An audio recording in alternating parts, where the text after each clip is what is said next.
नमस्कार बच्चों, आपके अपने YouTube channel tricky math support में आपका स्वागत है। आज हम कुछ क्वेश्चनों को सॉल्व करेंगे जो कॉन्सेप्ट हमारा होगा डिजिट सम। डिजिट सम से कॉन्सेप्ट से हम क्वेश्चनों को सॉल्व करेंगे जिसमें हम ऑप्शनों का सहयोग लेंगे, ठीक है। और हमारा कुछ सीआई के क्वेश्चन है उसमें, और कुछ क्वेश्चन होंगे जो हमारे नंबर सिस्टम से संबंधित होंगे, एचसीएफ एलसीएम के क्वेश्चन होंगे। देखते हैं 25,000 की राशि 12% वार्षिक ब्याज की दर से 3 वर्ष का चक्रवृद्धि ब्याज क्या होगा। ये क्वेश्चन सीपीओ में क्वेश्चन आया, ठीक है। उसमें सीपीओ से क्वेश्चन उठाया मैंने। इसके ऑप्शन मैंने रख दिए, 4 ऑप्शन है इसके, ठीक है। अगर हम इसको सॉल्व करते हैं तो अमाउंट बराबर रखेंगे 25,000। प्रिंसिपल क्या है 25,000 गुणे 112 का क्यूब बटा 100, ठीक है। इससे हम इसको सॉल्व करेंगे। तो इसको जब हम सॉल्व किया, अमाउंट निकाला, डिजिट सम से क्वेश्चन को सॉल्व कर रहे हैं हम।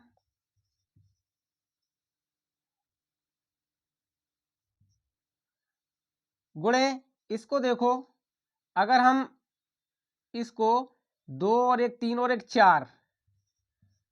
4 का क्यूब हो जाएगा बटा 100, ठीक है। अपॉन में 100 हो जाएगा। अगर हम डिजिट सम से करना चाहें तो 2 2 5 और 2 7 हो जाएगा, ठीक है।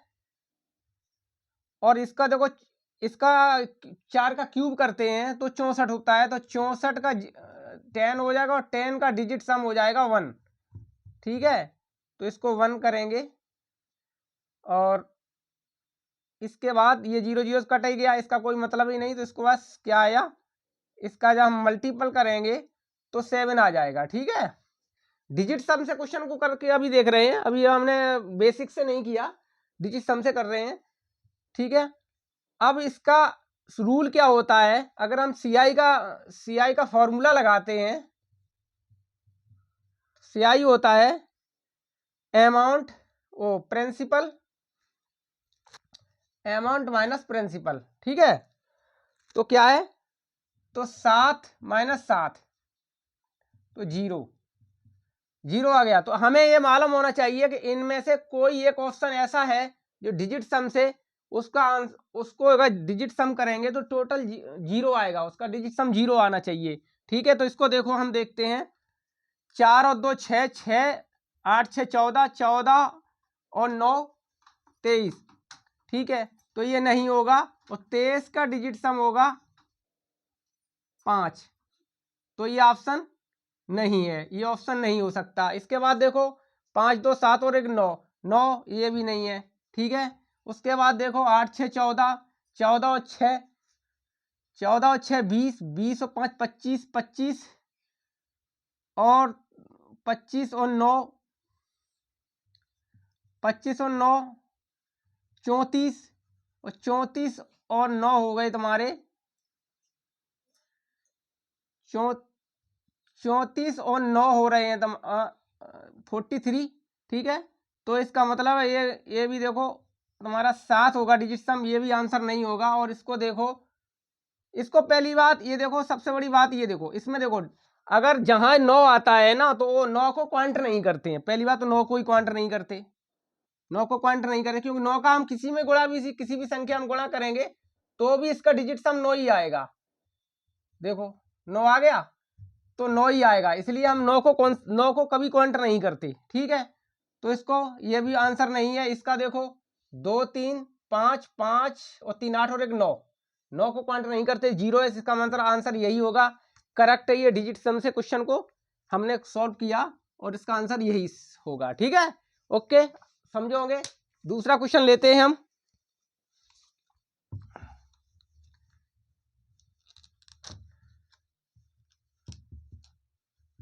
दूसरा क्वेश्चन है, वह छोटी छोटी पूर्ण वर्ग संख्या कौन सी होगी।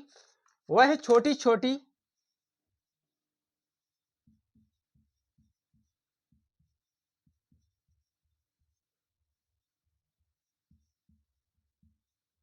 पूर्ण वर्ग संख्या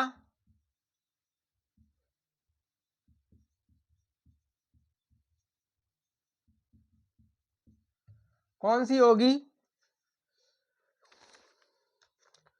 जो 4, 6, 9 और 12 और 15 से पूर्णतः विभाज्य हो, पूर्ण विभाजित हो।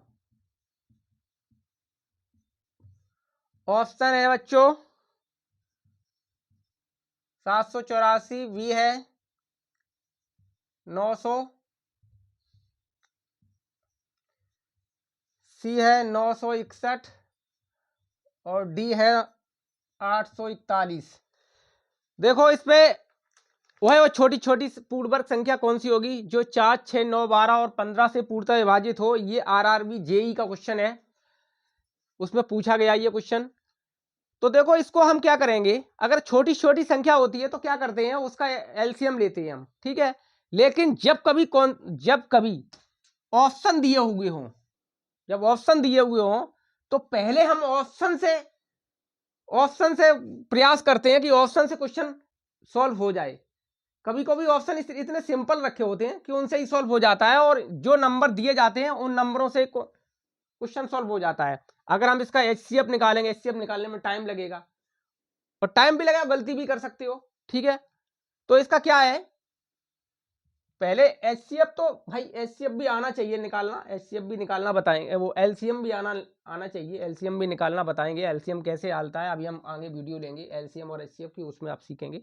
लेकिन देखो इससे सीखते हैं, हमें मालूम है कि 4, 6, 9 और 12 और 15, ये जो ना जहां 9 आ जाए या 3 आ जाए, ठीक है, ये 3 आ जाए, ये देखो ये 5 मल्टीपल 3 है, ये 4 मल्टीपल 3 है, ये 3 मल्टीपल 3 है, और ये 2 मल्टीपल 3 है, और ये 2 मल्टीपल 2 है, ठीक है। इतना याद होना चाहिए। वहां पर हमें मालूम है जहां पर कोई भी नंबर 9 और 3 आ जाए तो इनका डिविजिबिलिटी जो रूल होता है, वो डिविजिबिलिटी रूल ये होता है कि जो संख्या है उन संख्या का सम अर्थात जोड़ हमेशा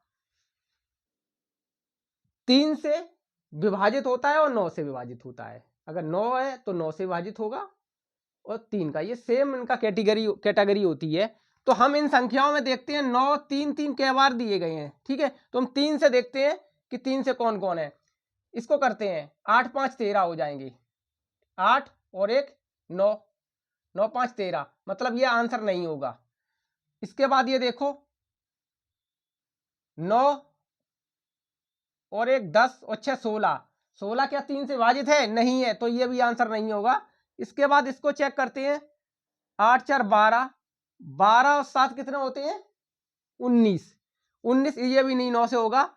और ये देखो 9 है, ये 3 से भी विभाजित है। अब देखो इसमें संख्याएं दी गई हैं, 2 का डिविजिबिलिटी रूल होता है कि इकाई के स्थान पर 0, तो 2 से विभाजित होती है संख्या, 0, 2, 4, 6, 8 होती है, तो 2 से विभाजित होती है संख्या, तो 0 है तो 2 से विभाजित है।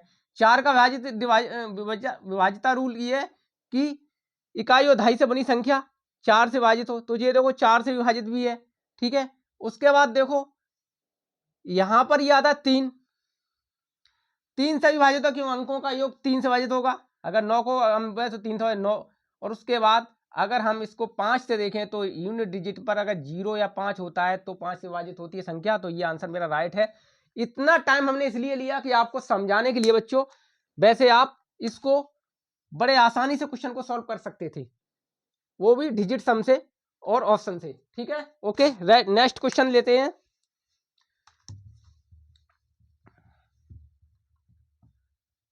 नेक्स्ट क्वेश्चन है 5 अंकों की छोटी छोटी संख्या जो 9, 12, 15 और 25 और 27 से पूर्णतः विभाजित हो। 5 अंकों की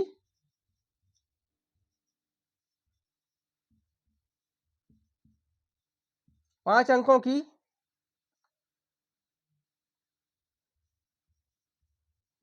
वह सबसे छोटी संख्या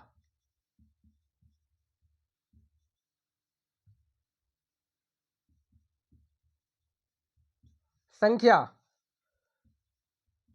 जो 9, 12, 15, 25 और 27 से पूर्णतया विभाजित हो।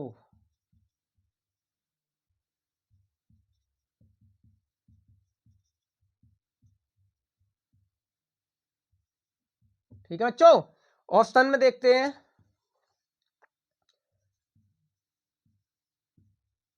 बी लो 10,250, सी है 10,700 और डी है 10,600।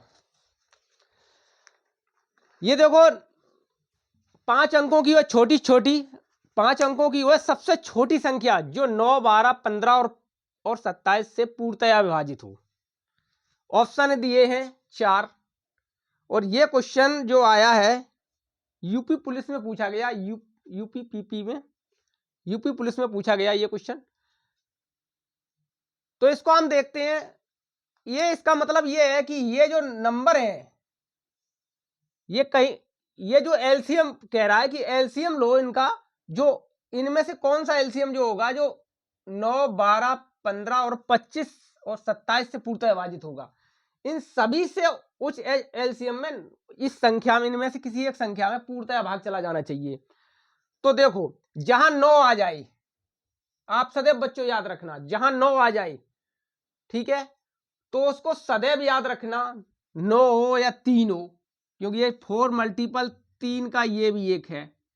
ठीक है, तो सदैव याद रखना कि इन संख्या से इन संख्या जो होंगे उनका अंकों का योग 9 से डिवाइड होना ही चाहिए। अगर डिवाइड नहीं है तो वह संख्या इन सभी से डिवाइड होना चाहिए। तो 9 से हम डिवाइड करके देख लेते हैं, 9 का रूल हमें मालूम है और सिंपल भी है, तो इसको करके अंकों का जोड़ करके देख लेते हैं, तो वही आंसर क्लियर होगा। ठीक है, तो देखते हैं 6 और 1 7, क्या 7 9 से डिवाइड है? अंकों का योग नहीं है, तो ये हमारा आंसर नहीं होगा।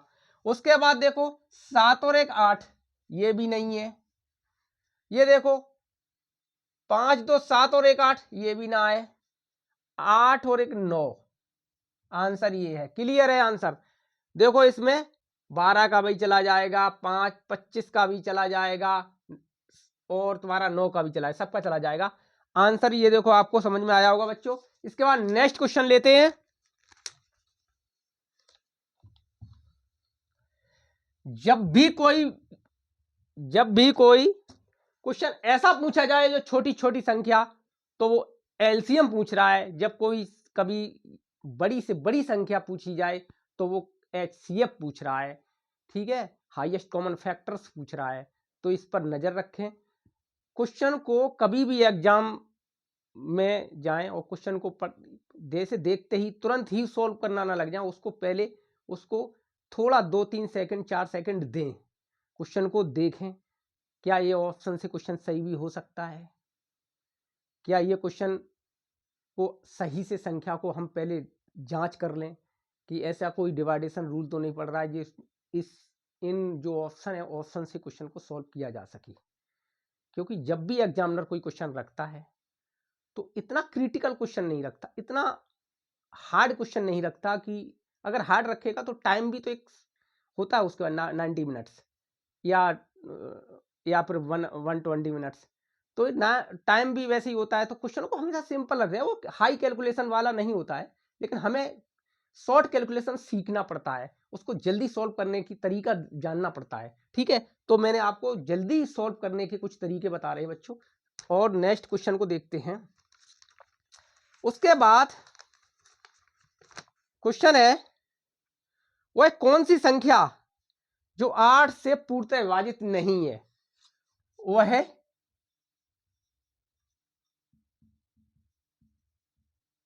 कौन सी संख्या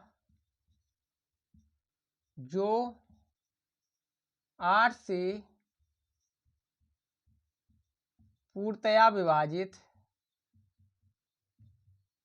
विभाजित नहीं है? ऑप्शन में बच्चों देखो, ऑप्शन में दिया है 12,676, बी है तुम्हारा 11,504, सी है 12,832 और डी है 12,360। क्वेश्चन को देखो, वह संख्या जो 8 से पूर्णतया विभाजित है, 8 से, इकाई और दहाई और सैकड़ा से बनी संख्या, अगर उसके अंकों का बनी संख्या अगर 8 से विभाजित होती है तो यह संख्या पूरी 8 से विभाजित होती है। क्या? यूनिट डिजिट, 10 डिजिट और 100 डिजिट से बनी संख्या, मतलब 3 3 3 3। अगर इन संख्याओं को हम चेक करते हैं, अगर इन संख्याओं में अगर ये 8 से विभाजित नहीं है तो ये संख्या 8 से विभाजित नहीं होगी। ठीक है, ये 8 से विभाजित नहीं है तो 8 से विभाजित नहीं होगी, ये 8 से विभाजित नहीं है तो 8 से विभाजित नहीं होगी। ठीक है, ये सदैव याद रखें। तो 8 से विभाजित कौन कौन सी संख्या है, इसको हम चेक करते हैं। ठीक है, देखो 4 से अगर इसको देखें, 4 मल्टीपल 4 है। ठीक है, तो 4 से करके देखते हैं, तो 4 देखो, 4 से 12 60 हो रहा है। ठीक है, और अगर 8 से भी करते हैं तो 8 से भी ये संख्या जा रही है, ये है। ठीक है, 8 से डिवाइड है ये भी 8 का 8 चुका, ये भी 8 से डिवाइड है, ये भी 8 से डिवाइड है। लेकिन देखो बच्चों, ये कहीं 8 से डिवाइड नहीं है, क्योंकि हम एक रूल और देख सकते थे सिंपल करने के लिए, कि इकाई और दहाई से बनी संख्या 4 से डिवाइड होती है तो 4 से होती है, ये भी 4 से डिवाइड नहीं हो रही है। देखो 8 से डिवाइड पूरी नहीं है, देखो 4 से तो है, 4 एकम 4, 4 निम 36, लेकिन अगर हम 8 से डिवाइड कर रहे हैं तो ये 8 से डिवाइड नहीं हो रही है। इसका मतलब ये है कि ये हमारा ऑप्शन राइट है। ठीक है बच्चों, इस तरह से क्वेश्चनों को हम डिजिट सम से करना सीख रहे थे आज। आगे जो नेक्स्ट वीडियो आएगी उसमें हम आपको एचसीएफ एलसीएम से संबंधित क्वेश्चन लेके आएंगे और डिजिट सम से क्वेश्चन भी करेंगे, कुछ न्यू कॉन्सेप्ट भी लेके आएंगे, जिससे आप आसानी से क्वेश्चनों को सॉल्व करना सीखेंगे। बच्चों, आपकी आगामी एग्जामों के लिए आपको सरलता होगी। अगर हमारी वीडियो आपको अच्छी लगे तो प्लीज़ लाइक और सब्सक्राइब करना ना भूलें, और अपने यार दोस्तों को भी सब्सक्राइब करें, जिससे वो हमारी वीडियो देखकर कुछ सीख सकें, कुछ कॉन्सेप्ट को सीख सकें।